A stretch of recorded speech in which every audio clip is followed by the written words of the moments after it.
السلام عليكم ورحمة الله تعالى وبركاته. أصدقاء البرية في كل مكان، مرحبا بكم في القناة في فيديو جديد. كما راكم تشوفوا خوتنا، هذه شجرة تاع الزيتون البري. هذه شجرة تاع زيتون بري طلعت السنوات الأخيرة، ولكن كانت من بكري، عندها تقريب 30 سنة ولا أكثر، وأنا نشوف فيها هنا تحت الصخور، وكتعود صغيرة في الأرض، ما تفرقهاش بين هي وبين القندول هذاك اللي يسميوه القندول، اللي راه نابت بزاف في الغابة كيما هذاك، اللي النوار تاعو أصفر، هذاك القندول.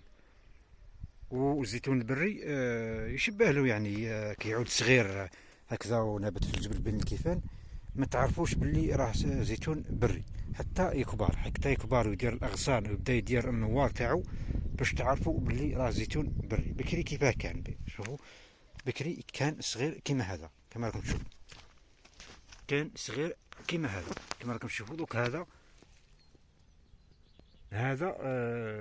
ما تعرفوش باللي راه زيتون بري. الورق نتاعو صغير بزاف، وهو مع الارض، جاي مع الارض صغير، ما تفرقوش بينه وبين القندول كما قلت لكم. هذا راه زيتون بري. هكذا الشجرة هذه هكذا كانت بكري.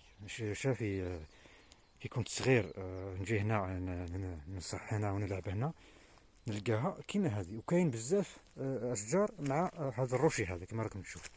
هاي كاين بزاف اشجار، ماهوش غير هذيك برك كما راكم تشوفوا. هذا كامل راه زيتون بري كما راكم تشوفوا. يبان شغل حشيش، هاك شوف صغير خلاص. يبان شغل حشيش، ما تفرقوش بينه وبين هذاك هذا القندول. هذا قندول، هذا باين، هذا ما يطلعش بزاف كما راكم تشوفوا. هذا نوع من انواع القندول، لانه راه مداير نوار ومداير واحد الزريع. هذا نوع واحد اخر، وهذاك نوع واحد اخر. هذا راه باين فيه الشوك نتاعو يجي مثلث، والاوراق نتاعو تجي مثلثه. هذا راهو يشبه، تخلط لك بين هذا وبين الزيتون البري كما راكم تشوفوا.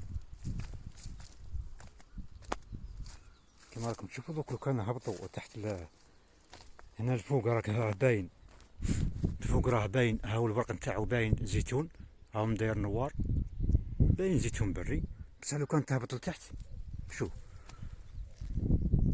كي تهبط لتحت تلقى الورق نتاعو تلقاه صغير.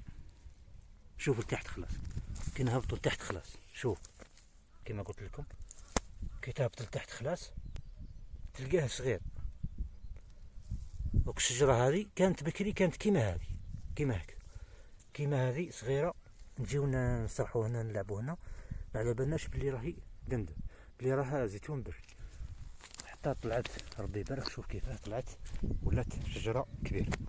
كاين بزاف شجرات هنا في الجبل هذا، كاين بزاف شجرات، ماشي غير هذه طلعت واحد 2 مترات ونص، ولا عندها واحد 5 سنين ولا 6 ملي طلعت برك. والسنة كيصبت النو، شوف كيفاه دارت اغصان، دارت النوار. شوف يعني قداه نعام باش دير النوار.